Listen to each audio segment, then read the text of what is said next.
Alors, les maladies cardiovasculaires, oui, c'est une des premières causes de mortalité en France, si on prend l'ensemble de la population.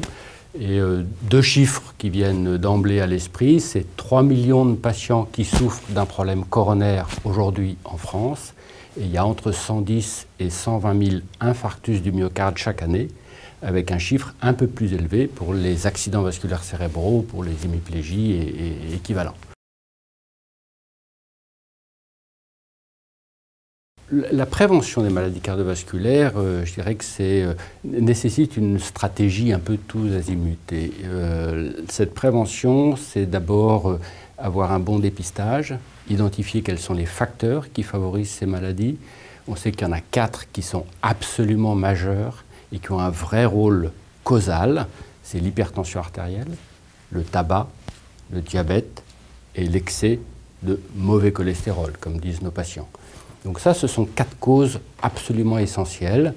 Et d'améliorer la pression artérielle, d'améliorer le taux de cholestérol, de lutter contre le tabagisme et de diminuer ou d'améliorer la fréquence du diabète, diminuer la fréquence du diabète et améliorer l'équilibre du diabète, ça a un impact majeur en termes de prévention.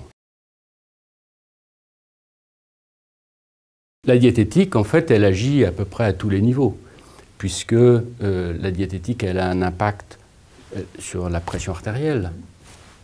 Elle peut avoir un impact, bien sûr, sur le cholestérol, qui est important. Et cet impact, il est beaucoup plus important que pensent beaucoup de nos patients, puisque, si vous voulez, en moyenne, si on compare tout ce qu'on peut faire par la diététique, c'est pratiquement l'efficacité qu'on a avec une petite dose des médicaments les plus efficaces. Donc l'impact de la diététique sur le cholestérol, et d'une manière générale, l'impact de l'alimentation plutôt que la diététique sur la prévention des maladies cardiovasculaires est effectivement extrêmement important. Alors, changer de comportement et changer l'alimentation, c'est quelque chose qui est fondamentalement difficile. Et plus on avance en âge, plus c'est difficile, parce qu'on est un peu rivé dans ses habitudes.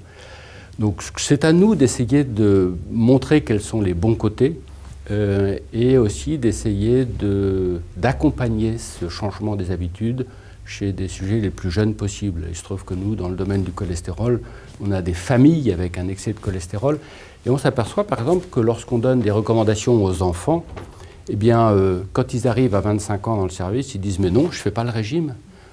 Tout simplement parce qu'ils font tout, mais sans avoir la notion qu'ils font un régime, parce qu'ils ont été habitués à ne pas manger de beurre, ils ont été habitués à ne pas manger beaucoup de fromage.